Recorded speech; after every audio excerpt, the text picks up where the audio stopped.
all this land that we're currently on is built up out of the ocean. So during the heart of the gold rush, we had 2 active gold mines in Mount Roberts to our left here. And what they did to expand the town was they took all of the rock and debris that did not have any gold or precious minerals attached to it. They threw it off of the side of the mountain and into the water. And as more usable land started to come up, they brought more people to town, and they continued the cycle until Juneau has been built out to where it is today. We are currently on historic Main Street of Juneau. Nowadays we just call it Franklin Street. We only have 60 or 70 miles of paved roadway in Juneau, including our side streets. We do not have any roads in or out of town. We have to bring everything by boat or by airplane.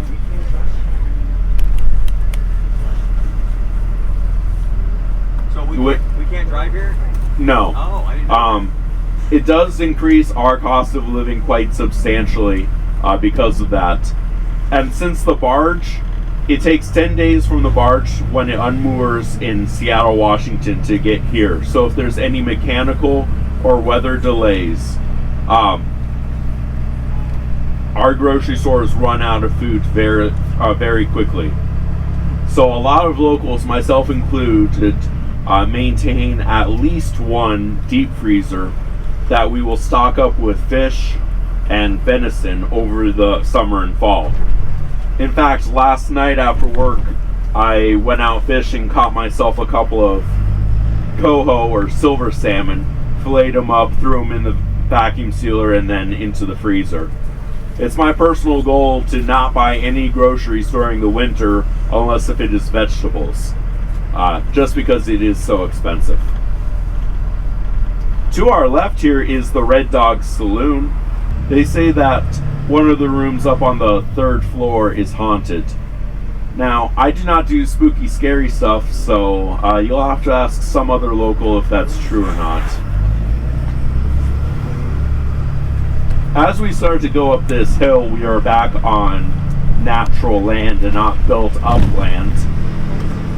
And in fact, this building up ahead to our right, this brown and beige one, the Baronoff Hotel, is in the approximate location of the original mining camp. That consisted mostly of tents and a couple of makeshift cabins right here on the hillside. The reason we have narrow roads and a lot of our buildings have been built up is downtown Juneau is right between the mountain and the ocean. So we have to build up in order to make the best use of our space. Ooh, big puppy dog. To our right is the beautiful puppy dog, as well as the Mendenhall Towers, Alaska's very first skyscraper. By today's standards, it's pretty underwhelming, only 12 stories tall. Though considering it was built about 80 years ago, and still standing with no major revisions or remodels, I would say that is pretty impressive. To our left here is our state and local courthouse. The ugliest Capitol building. Not sure why. I love the doors and the columns. Probably because it doesn't have a dome or anything super fancy on it. Now, a lot of people state and assume that Alaska does not have snakes. I know this is false because the snakes meet in that building 4 months out of every year. As we head down this hill, we are on modern-day Main Street. Back in the 1940s, several tribal leaders, chief among them was Elizabeth Paradovich, they came to the Alaska legislators and said, we want to be treated equally under the law. The documentation they finally agreed upon and signed was ANCSA, Alaska Native Claims Settlement Act. Instead of getting land back reservations we got the ability to incorporate in order to further our tribal interests. To our left is Sealaska Heritage Institute, one of those Alaskan Native corporations. Their mission is to preserve and to teach the native cultures of Southeast Alaska. They teach languages, art, dance, carving, you name it. They probably teach it, at least one class of it. When Sarah Palin was governor and made that infamous quote about being able to see Russia from her doorstep, she was talking about these mountains to our front and left. Unfortunately for her, those are a part of Douglas Island and very much a part of Alaska. Though it is forgivable because Douglas stretches almost 30 miles north and south. We have two founders of modern-day Juneau, Richard Harris and Joseph Juneau, a French-Canadian.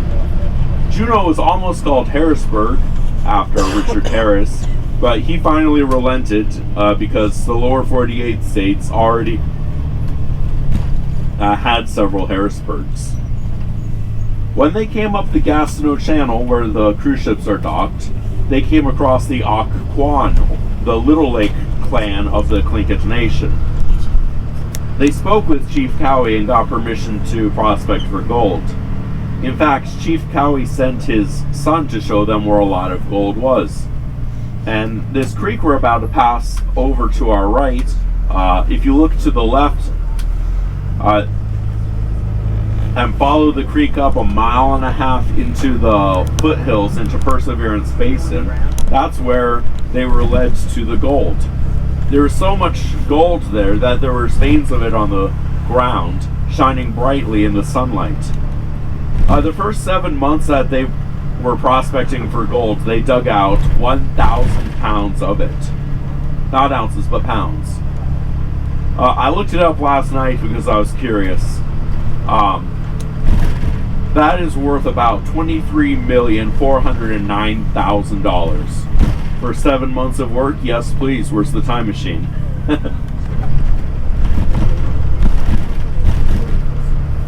The reason that Chief Cowie gave the permission so easily to prospect for gold is back then we the Tlingit people did not value gold highly. It was too soft and malleable to make tools out of. And for jewelry, we preferred silver because it was tougher. It was less likely to get damaged from wearing every day. For practical purposes, we valued copper highly. The more you work it, the tougher it gets. So we would make shields out of it, keels for our canoes, as well as arrow tips and or arrowheads and sometimes ceremonial spearheads. The white building with columns. That's our governor's mansion. And Sarah Palin actually lived there while she was governor. Maybe spent a grand total of 4 days there. The rest of the time, the governor is usually traveling around the state, talking with legislators and different communities. Juneau is the smallest state capital. We only have a population of 32, maybe 33,000 residents. About 2,000 of which are school-age youth, so from elementary school through high school.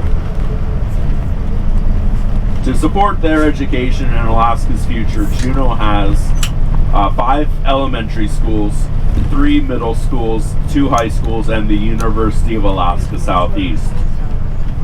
We can forget about the high school out in the valley. They're average, they're alright. The best high school in Juneau is Juneau Douglas High School. Go Crimson Bears. I'm legally obligated to say this because I graduated from JD High in 2013. Also, if my classmates find out I don't say that JD High is the best, they will find me and force me to listen to Taylor Swift music.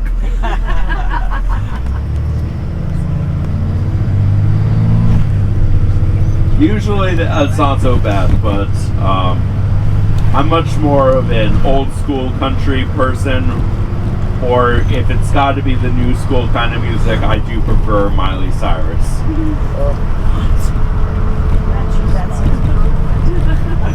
Not much, but a tiny bit. Like, you can notice the difference with a microscope. To the right is JD High right here. Juneau is the largest state capital in terms of landmass. Our city border spans an impressive 3,254 square miles. Most of that is covered by the ocean, islands, and mountains. We only have 14 square miles of urban area.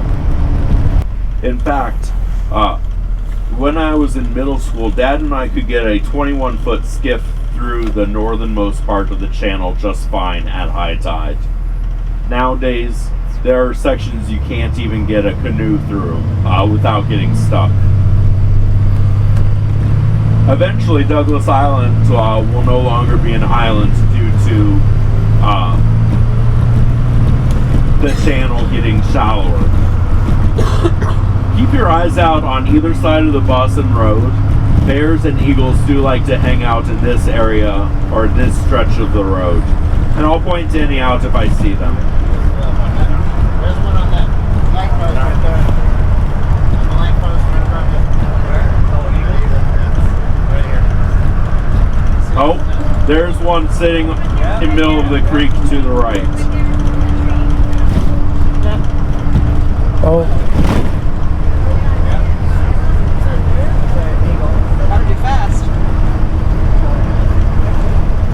Juneau is not as developed as other places, and the reason for that is Alaska has a very interesting conservation law. If you displace any amount of designated wetlands, you are required to create new wetlands of an equal square footage.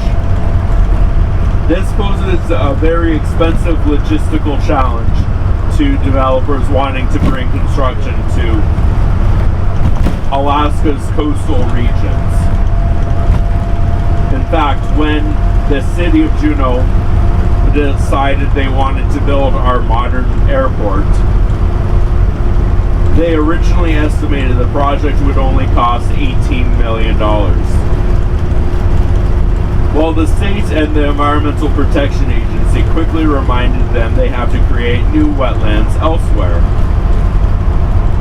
So once they got back to the drawing book and figured that all out, when the project was all said and done, it cost the city just shy of $62 million, more than tripling the project cost. But they did it, and now we are able to fly to all of the Southeast Alaska communities, as well as Anchorage north of us and Seattle south of us. Two reasons.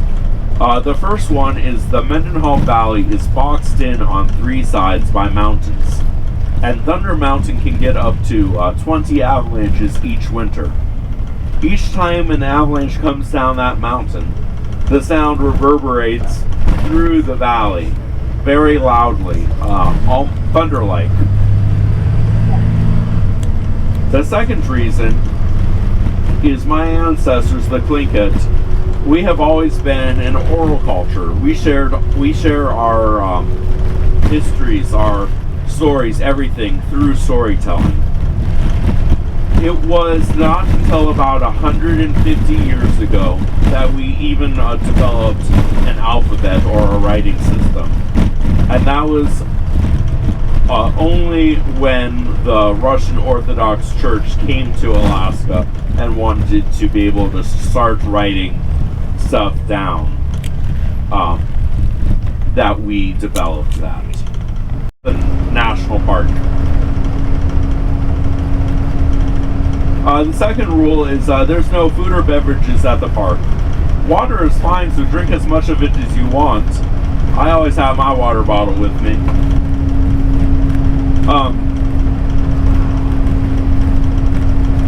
The reason that food and beverages are not allowed is even though the animals around here are used to seeing people, we can get anywhere between 1 and 10,000 visitors a day during the summer.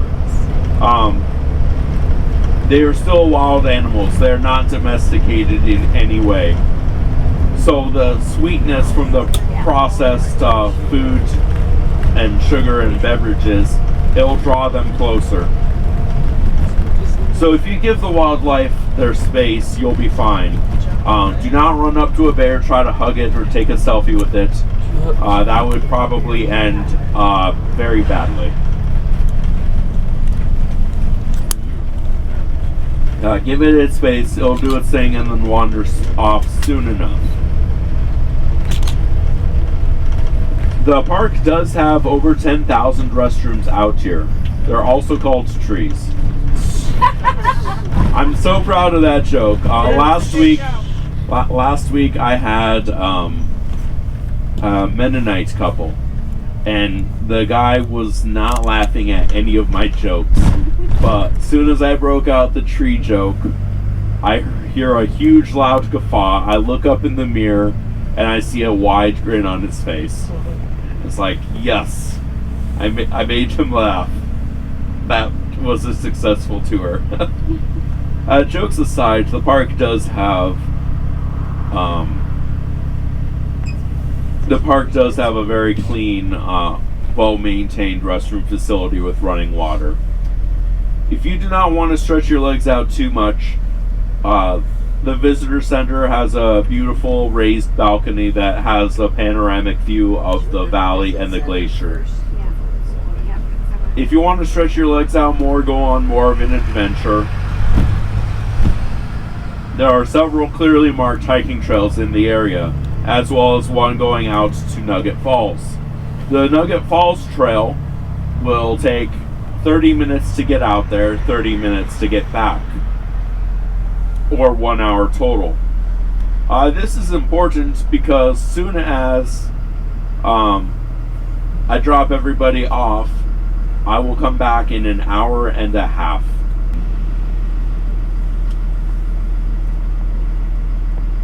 Unfortunately, the glacier has been receding my entire life.